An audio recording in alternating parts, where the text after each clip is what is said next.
നമസ്കാരം. ക്വസ്റ്റ്യൻ ഫോറത്തിൻ്റെ ഒരു പുതിയ എപ്പിസോഡിലേക്ക് എല്ലാ പ്രിയപ്പെട്ട പ്രേക്ഷകർക്കും സ്വാഗതം. നമുക്കറിയാം മാർച്ച് 8 അന്തർദേശീയ വനിതാ ദിനമാണ്. വനിതാ ദിനത്തോടനുബന്ധിച്ചുള്ള പ്രത്യേക എപ്പിസോഡാണ്. അതിൽ നമുക്ക് അഭിമാനമായി, വയനാടിന് അഭിമാനമായി ഒരു വനിതാ രത്നം ഇപ്പോൾ സിവിൽ സർവീസ് നേടിയിരിക്കുകയാണ്. 202ാം റാങ്കുകാരി ഹൃദയ എസ് ബിജുവാണ് എന്നോടൊപ്പമുള്ള അതിഥി. നമസ്കാരം. നമുക്ക് ക്വസ്റ്റ്യൻ ഫോറത്തിലേക്ക് സ്വാഗതം. അപ്പോൾ കുറേ നാളത്തെ സ്വപ്നം, പ്രത്യേകിച്ച് നമ്മൾ ഇന്നലെ വാർത്തയിലൊക്കെ കഴിഞ്ഞ ദിവസം വാർത്തയിൽ കൊടുത്തതുപോലെ 4ാം ക്ലാസ്സിൽ കണ്ട സ്വപ്നമാണ് ഇപ്പോൾ യാഥാർത്ഥ്യമായത്, അല്ലേ? എന്താണ് ഇങ്ങനെ ആ യാഥാർത്ഥ്യത്തിലേക്ക് എത്താൻ വേണ്ടി എത്ര കാലം പൊരുതേണ്ടി വന്നു? കുറച്ചധികം കാലം പൊരുതേണ്ടതായിട്ട് വന്നു. 4ാം ക്ലാസ്സിലെ സ്വപ്നം എന്ന് പറയുമ്പോൾ 4ാം ക്ലാസ്സിലാണ് ഇതിനെക്കുറിച്ചൊരു ധാരണ വരുന്നത്. കാരണം ഞാൻ SDMLP-യിലാണ് അന്ന് LP പഠിക്കുന്നത്. കളക്ടറേറ്റിനോട് ഏറ്റവും അടുത്ത സ്കൂളാണ്. അപ്പോൾ എന്ത് പരിപാടിക്കും കളക്ടർ വരും. അപ്പോൾ അതുകൊണ്ട് ഇങ്ങനെ ഒരു പദവി ഉണ്ടെന്നും അവർ ഒരുപാട് കാര്യങ്ങൾ ചെയ്യുന്നവരാണെന്നും ഒക്കെയുള്ളൊരു ധാരണ അന്നേ ഉണ്ട്. പിന്നെ ടീച്ചേഴ്സ് വളരെ അംബീഷ്യസ് ആയിട്ടുള്ള ടീച്ചേഴ്സ് ആയിരുന്നു അന്ന് പഠിപ്പിച്ചുകൊണ്ടിരുന്നതും. അതിലൊരു സാറാണ് രാഹുൽ എന്ന് പറഞ്ഞിട്ട്. സാറ് നിരന്തരമായിട്ട് ഇതിനെക്കുറിച്ച് പറയും. സാർ ഈ പരീക്ഷ എഴുതിയിരുന്നു. സാറിന് ഇപ്പം KAS-ന് റാങ്ക് കിട്ടിയിട്ടുണ്ട്. അപ്പോൾ സാറ് പറഞ്ഞതിലൂടെയാണ് ഇങ്ങനൊരു പരീക്ഷ ഉണ്ടെന്ന് അറിയുന്നത്. പിന്നെ ഞാൻ 5-ലെത്തിയപ്പോഴാണ് ഹരിത V Kumar ma'am all India rank 1 ആവുന്നത്. അപ്പോഴാണ് ഇങ്ങനെ ഒരു പരീക്ഷ എഴുതിയിട്ടാണ് ഇവർ പാസ്സാവുന്നത് എന്നുള്ളതിനെ കുറിച്ച് അന്ന് അറിയുന്നത്. അപ്പം അച്ഛനിങ്ങനെ പറയുമായിരുന്നു, ഇങ്ങനൊരു പരീക്ഷയാണ്, ഈ പരീക്ഷ എഴുതിയിട്ടാണ് ആളുകൾ പാസ്സാവുന്നത്, അതിന് നമ്മൾ ഒരുപാട് പഠിക്കേണ്ടതുണ്ട്, ഒരുപാട് വായിക്കണം, അങ്ങനെയുള്ള രീതിയിൽ അപ്പോഴും അറിയായിരുന്നു. പിന്നെ ഒരു 7-ലെത്തി കേശവേന്ദ്ര സാറ് നമ്മുടെ കളക്ടറായി വന്നപ്പോഴാണ് ആ ഒരു കളക്ടർ ഉണ്ടാക്കുന്ന ഒരു ഇമ്പാക്ട് എത്രത്തോളാണെന്ന് മനസ്സിലായത്. അപ്പം അതൊരു മനസ്സിലൊക്കെ ഇത് കൊള്ളാവുന്ന ഒരു ജോലിയാണ്, ഇതിലൊന്ന് നോക്കണം എന്നുള്ള. പിന്നെ അതിലേക്ക് എത്താനുള്ള വഴി തന്നെ നമ്മൾ ഒരുപാട് പേഴ്സണാലിറ്റി ഡെവലപ്പ് ചെയ്യുന്നതാണെന്ന് തോന്നി. ഇപ്പോൾ ക്വിസ് ചെയ്യുമായിരുന്നു. ക്വിസിങ് ഒരു 1ാം ക്ലാസ് മുതലേ പല രീതിയിലുള്ള ക്വിസിങ് ചെയ്യുമായിരുന്നു. ഇപ്പോൾ 7 ആയപ്പോഴേക്ക് ക്വിസിൽ സീരിയസ് ആയി. മത്സരത്തിലൊക്കെ പങ്കെടുക്കുമായിരുന്നു. സ്കൂള്, സബ് ജില്ല, സംസ്ഥാന തലം ഒരുപാട് തവണ വയനാടിനെ പ്രതിനിധീകരിച്ച് പങ്കെടുത്തിട്ടുണ്ട്. അപ്പൊ അങ്ങനെയൊക്കെ പോകുന്ന സമയത്ത് അവിടെ വരുന്ന എല്ലാ ആളുകൾക്കും സിവിൽ സർവീസ് ആയിരുന്നു ആഗ്രഹം ആ സമയത്ത്. അപ്പൊ എല്ലാവരും ഡോക്ടർ, എഞ്ചിനീയർ എന്ന് പറയുമ്പോൾ ഒരു വെറൈറ്റിക്ക് പറഞ്ഞു തുടങ്ങിയ ഒരു സംഭവമാണ് സിവിൽ സർവീസ് എന്നുള്ളത്. പക്ഷെ അത് ആണെന്ന് തോന്നുന്നു, അങ്ങനെ ഒരു ആഗ്രഹം അത്രയും ചെറുപ്പത്തിൽ ഉണ്ടായതുകൊണ്ട് തന്നെ എൻ്റെ വ്യക്തിത്വത്തെ, ഞാൻ കാര്യങ്ങളെ കാണുന്ന രീതിയൊക്കെ അത് ഒരുപാട് സ്വാധീനിച്ചിട്ടുണ്ട്. ഈ വായന എങ്ങനെയായിരുന്നു? പാഠപുസ്തകങ്ങൾക്ക് അനുബന്ധമായിട്ടുള്ള പുസ്തകങ്ങളാണോ വായിക്കുന്നത്, അതെയോ ഇഷ്ടമുള്ളതെല്ലാം വായിക്കുമായിരുന്നോ? ഞാനൊരു പൊതുവിദ്യാലയത്തിലാണ് പഠിച്ചത്. അപ്പം നമ്മുടെ പാഠപുസ്തകങ്ങൾ ഒരുപാട് വായന ഡിമാൻഡ് ചെയ്യുന്ന കാര്യമല്ല, ഒരുപാട് മനസ്സിലാക്കി പഠിക്കണം എന്നുള്ളതായിരുന്നു അവിടുത്തെ ഡിമാൻഡ്. പിന്നെ എൻ്റെ അച്ഛനും അമ്മയും നല്ല വായനക്കാരാണ്. അവർ വീട്ടിൽ ഞങ്ങൾക്കൊരു ലൈബ്രറി ഒക്കെ ഉണ്ട്. പിന്നെ എൻ്റെ അനിയനും നന്നായിട്ട് വായിക്കുമായിരുന്നു. ചെറുപ്പം മുതലേ അങ്ങനെ ഒരു പുഷ് ഫാക്ടർ എപ്പോഴും ഉണ്ട്. ബർത്ത്ഡേക്ക് അതെ അതെ, അമ്മ കാലിക്കറ്റ് യൂണിവേഴ്സിറ്റിയിൽ അസിസ്റ്റന്റ് സെക്ഷൻ ഓഫീസറാണ്. അപ്പോൾ ഈ ലൈബ്രറിയിൽ കുറെ പുസ്തകങ്ങളൊക്കെ ഉണ്ടായിരുന്നു വീട്ടില്? അതെ അതെ ഉണ്ടായിരുന്നു. അപ്പോൾ ബർത്ത്ഡേ ആണെങ്കിലും പുസ്തകമൊക്കെ ആയിരുന്നു അന്ന് സമ്മാനമായിട്ട്. അന്നത് കുറച്ച് സന്തോഷമില്ലാത്ത പരിപാടിയായിരുന്നു. ബർത്ത്ഡേക്ക് എല്ലാവർക്കും ചോക്ലേറ്റ് കിട്ടുമ്പോൾ നമുക്ക് പുസ്തകം എന്നുള്ളത്. പക്ഷെ സ്വാഭാവികമായിട്ടും പുസ്തകങ്ങൾ വായിച്ചു തുടങ്ങി. അതൊരു മികച്ച ലൈഫ് സ്റ്റൈലാണെന്ന് തന്നെ ഞാൻ പറയും. അത് ഒരു സ്ഥലത്തെത്താൻ പത്രം ഈ ക്വിസിനുള്ളത് കൊണ്ട് തന്നെ ചെറുപ്പം മുതൽക്കേ പത്രം കൃത്യമായിട്ട് വായിക്കും. ഞാനും എൻ്റെ അനിയനും ഒരു ദിവസം രാവിലെ തുടങ്ങുന്നത് തന്നെ ചിലപ്പോൾ പത്രം വായിച്ചിട്ടായിരിക്കും. അന്നത്തെ പത്രങ്ങളിലാണെങ്കിൽ ഡെഡിക്കേറ്റഡ് കോളം ഉണ്ടായിരുന്നു. അനുജൻ NIT-യിൽ എഞ്ചിനീയറിംഗിന് പഠിക്കുന്നു. കാലിക്കറ്റ് NIT-യിൽ സിവിൽ എഞ്ചിനീയറിംഗ്. വേറെ ഏതെങ്കിലും മത്സര പരീക്ഷകൾ ഇതിനു മുമ്പ് എഴുതിയിട്ടുണ്ടായിരുന്നോ? എൻ്റെ ഏറ്റവും വലിയ ആഗ്രഹം UPSC എഴുതണം എന്നുള്ളത് തന്നെയായിരുന്നു. അതുകൊണ്ട് തന്നെ PSC പരീക്ഷകൾക്ക് ഞാൻ അത്ര പ്രിപ്പയർ ചെയ്തിരുന്നില്ല. പക്ഷെ ഇത്തവണ KAS വിളിച്ചപ്പം ഞാൻ 2020-ലാണ് ആദ്യമായിട്ട് KAS വരുന്നത്. അന്ന് ഞാൻ +2 വിദ്യാർത്ഥിയാണ്. അന്ന് ഞാൻ ആഗ്രഹിച്ചിരുന്നു ഇങ്ങനെ കേരളത്തിനൊരു സിവിൽ സർവീസ്, അപ്പോൾ അത് പഠിക്കണം എന്നുള്ളത്. ഞാനത് മെയിൻസ് വരെ എഴുതി. പക്ഷെ എനിക്ക് ഒരു 7 മാർക്കിന് ഇന്റർവ്യൂ കോള് മിസ്സായി. അപ്പോൾ അതാണ് എഴുതിയ ഒരു എക്സാം. പിന്നെയും ബാക്കി SSC എക്സാംസ് ഒക്കെ ജസ്റ്റ് അപ്ലൈ ചെയ്തിടുമായിരുന്നു. പക്ഷെ അതിന്റെ ഡിമാൻഡ് UPSC-യിൽ നിന്ന് ഒരുപാട് വ്യത്യസ്തമാണ്. അതുകൊണ്ട് ഇത് തന്നെയായിരുന്നു മേജർ ഫോക്കസ്. അച്ഛൻ പറഞ്ഞു ഇത് വന്നപ്പോൾ LSS കിട്ടിയിട്ടില്ല, USS കിട്ടിയിട്ടില്ല, ടോപ്പർ ഒന്നും ആയിട്ടില്ല, എന്നിട്ടും അവളുടെ ഒരു കമ്മിറ്റ്മെന്റ് കൊണ്ടാണ് ഇങ്ങനെ ആയതെന്ന്, അല്ലേ? അതെ, സത്യമാണ്. LSS കുറച്ചുകൂടെ അന്ന് എന്താ പരീക്ഷ നൂലെന്ന് മനസ്സിലായിരുന്നില്ല. നമ്മൾ കുറെ പോർട്ട്ഫോളിയോ ഒക്കെ ചെയ്തിട്ട് പോകുമായിരുന്നു. അത് നല്ല ആത്മാർത്ഥമായിട്ട് ചെയ്യുമായിരുന്നു. പിന്നെ ഞാൻ 7-ലെത്തിയപ്പോഴാണ് USS ആദ്യമായിട്ട് ഫോർമാറ്റ് മാറ്റുന്നത്. അതുവരെ റിട്ടൺ എക്സാം, പിന്നീട് മൾട്ടിപ്പിൾ ചോയ്സിലേക്ക് മാറി. അപ്പം അന്ന് USS കിട്ടണം എന്നുള്ള ഒരു ആഗ്രഹത്തിൽ രാവിലെ 5 മണിക്ക് എണീറ്റിട്ടൊക്കെ പഠിക്കുകയായിരുന്നു ആ സമയത്ത്. പക്ഷെ അത് എനിക്ക് കിട്ടിയില്ല. അത് കിട്ടാതെ പോയ ദിവസമാണ് ജീവിതത്തിൽ ഏറ്റവും കൂടുതൽ കരഞ്ഞെന്ന് തോന്നുന്നു. അന്ന് കരഞ്ഞ് ഒരുപാട് കരഞ്ഞു. അന്ന് അധ്യാപകരൊക്കെ പ്രതീക്ഷിച്ചിരുന്നു എനിക്ക് കിട്ടുന്ന എൻ്റെ ഒരു പ്രിപ്പറേഷൻ കണ്ടപ്പോൾ. അപ്പോൾ എനിക്ക് മനസ്സിലായി എൻ്റെ 5ാം ക്ലാസ്സിൽ ഞാൻ മാത്സ് മര്യാദയ്ക്ക് പഠിക്കാത്തതുകൊണ്ടാണ് USS എനിക്ക് പോകുന്നതെന്ന്.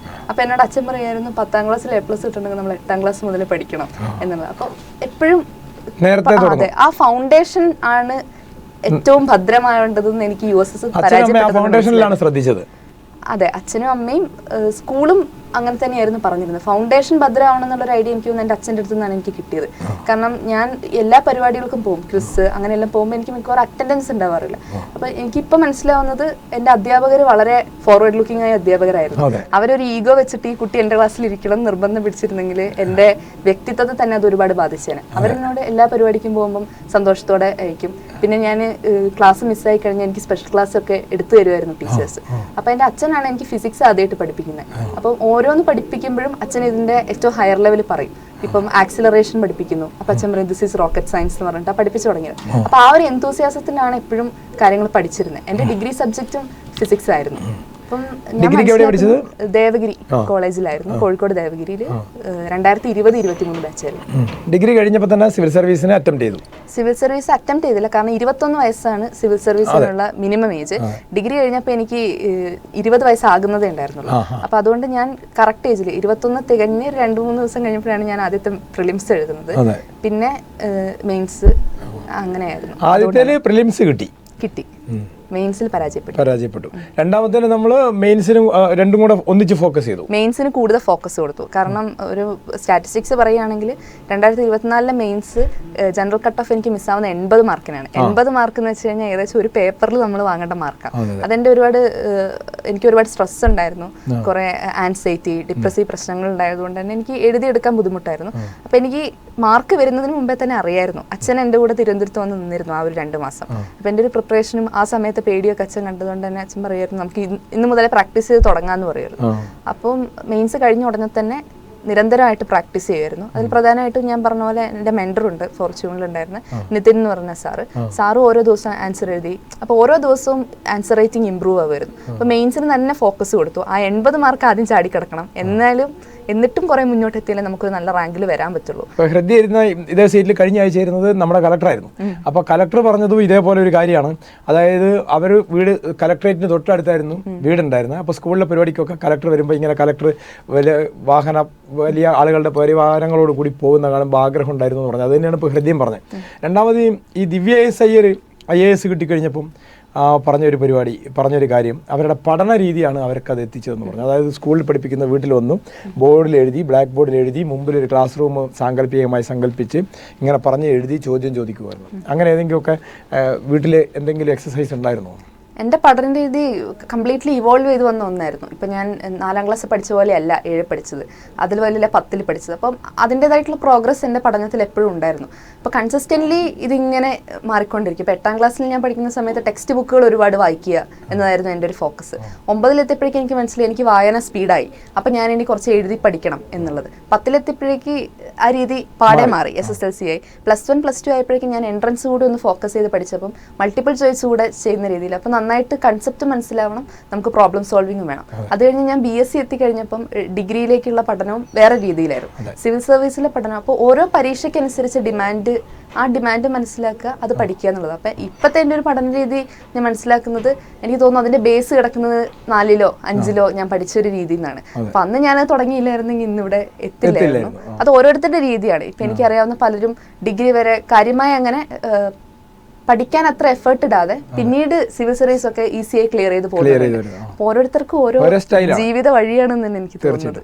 അപ്പം ഞാൻ ആദ്യമായിട്ട് ഹൃദയന്റെ വാർത്ത ചെയ്തത് ഈ സ്കൂൾ കലോത്സവത്തിന് പ്രസംഗം, ഉപന്യാസം, ക്യൂസ് അല്ലേ? ഇതെങ്ങനെ ഈ മൂന്നും കൂടെ ഒന്നിച്ച്? അതൊരു നല്ല കോമ്പിനേഷൻ ആണെന്ന്. അത് ക്വിസാണ് ആദ്യമായിട്ടുണ്ടായത്. പിന്നെ ഞാൻ SKMJയിൽ 8ാം ക്ലാസ്സിലെത്തിയപ്പം എനിക്ക് സുനിൽ എന്ന് പറഞ്ഞ സാറായിരുന്നു എന്നെ മലയാളം പഠിപ്പിക്കുന്നത്. അപ്പം നമുക്ക് നോട്ട് നോക്കുമായിരുന്നു. നോട്ടിൽ തരുന്ന ആക്ടിവിറ്റീസ് എപ്പോഴും കുറിപ്പെഴുതുക, ആസ്വാദന കുറിപ്പെഴുതുക, വിമർശനാത്മക കുറിപ്പെഴുതുക.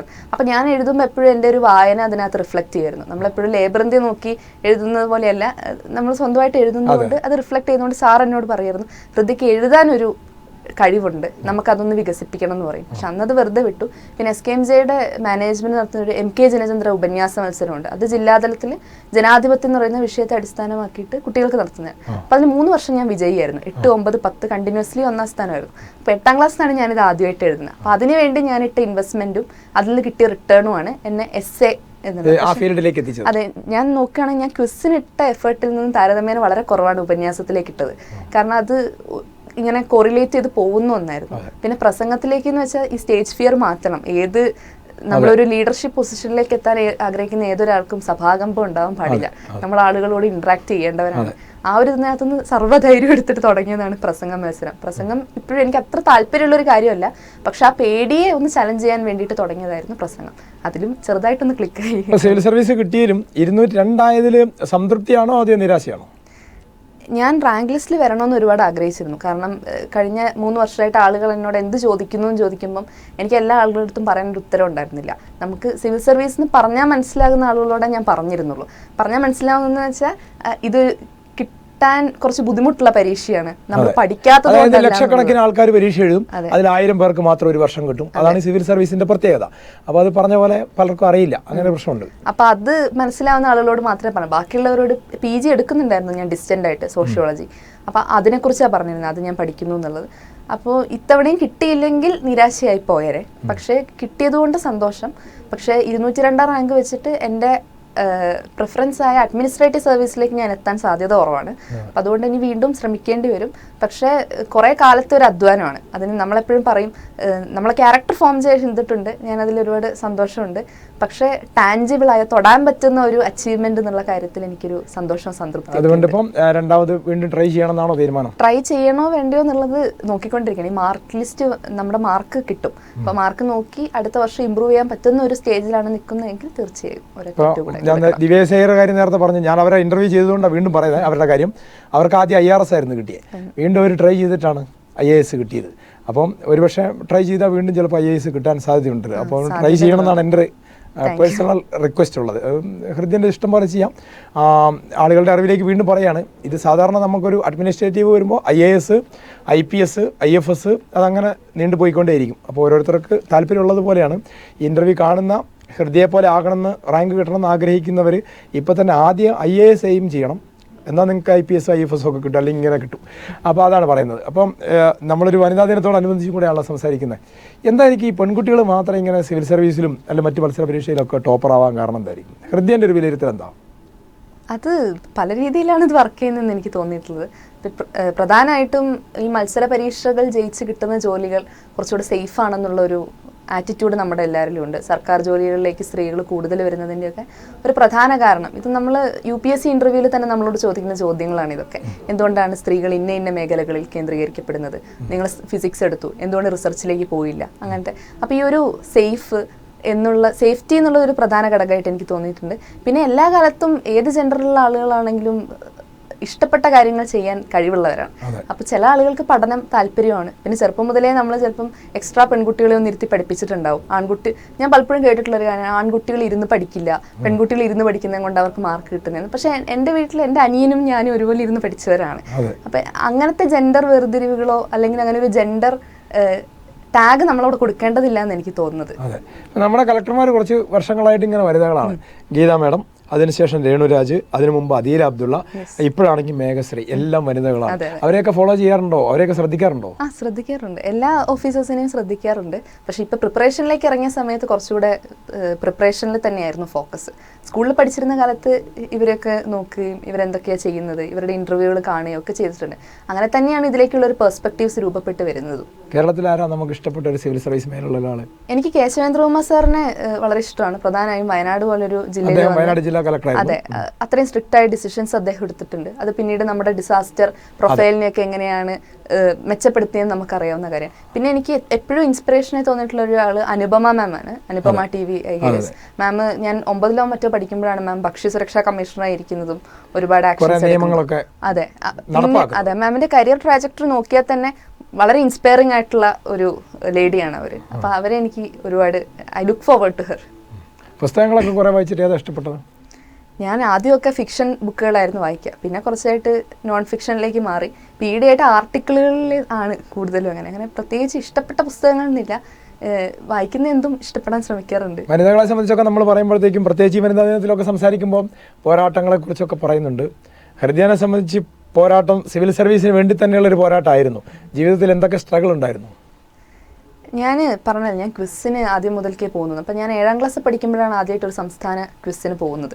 അത് മലർവാടി ലിറ്റിൽ സ്കോളർ എന്ന് പറഞ്ഞിട്ട് അതൊരു TV ഷോ ആയിട്ട് വന്നിരുന്നു. അപ്പോൾ ആ സമയത്ത് ആദ്യമായിട്ട് വയനാടിനെ റെപ്രസെൻറ്റ് ചെയ്ത് പോകുന്നു. അന്ന് ഞങ്ങൾ ഫൈനലിൽ എത്തി.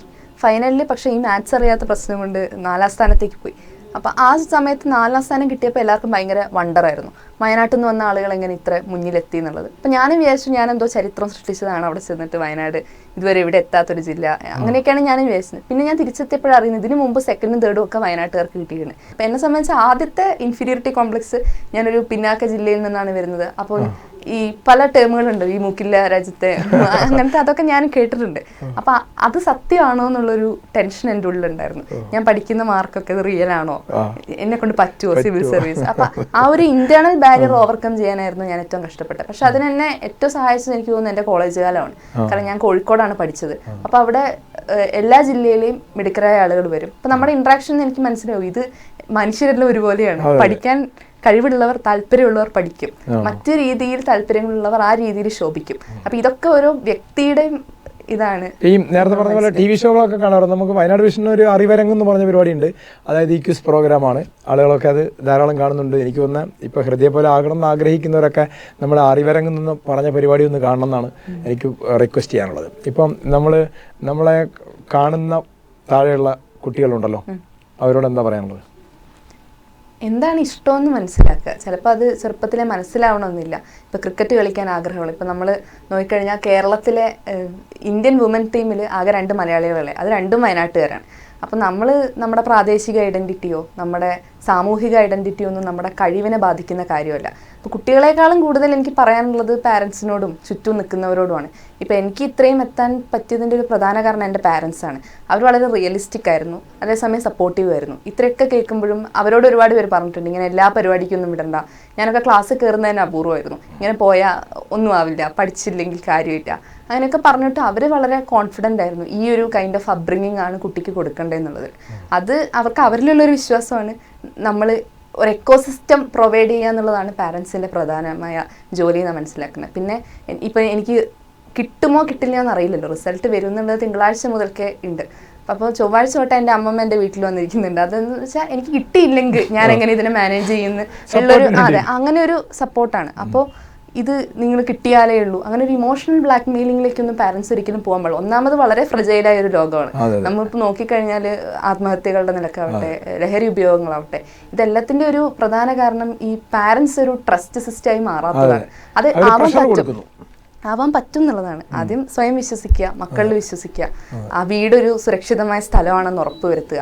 അങ്ങനെയൊക്കെ ചെയ്യുമ്പോൾ കുട്ടികൾക്ക് അവർക്ക് ഇഷ്ടമുള്ള മേഖലയിൽ ശോഭിക്കാൻ പറ്റും. ഇപ്പം എല്ലാവരും ഒരാൾ IAS ആയി അല്ലെങ്കിൽ ഒരാൾ സിവിൽ സർവീസിൽ റാങ്ക് കിട്ടിയെന്ന് വെച്ചിട്ട് അതാണ് വിജയം എന്നുള്ളത് വിചാരിക്കരുത്.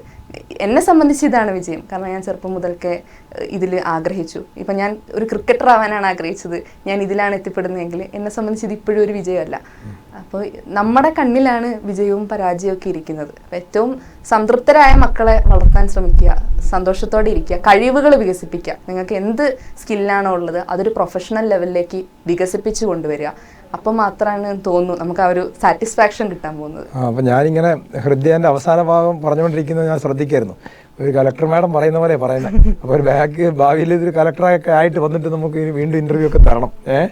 അപ്പോൾ അതാണ് എനിക്ക് ആശംസിക്കാനുള്ളത്. എന്തായാലും നല്ലൊരു കോൺഫിഡൻസ് ഉണ്ട്, നല്ല ബോൾഡായിട്ടുള്ള ക്യാരക്ടറാണ്. അതൊക്കെ ഭാവിയിൽ ഒരു പക്ഷേ നമുക്ക് ഇനിയും ഉയരങ്ങളിലേക്ക് എത്താൻ വേണ്ടി കഴിയട്ടെ എന്ന് ആശംസിക്കുകയാണ്.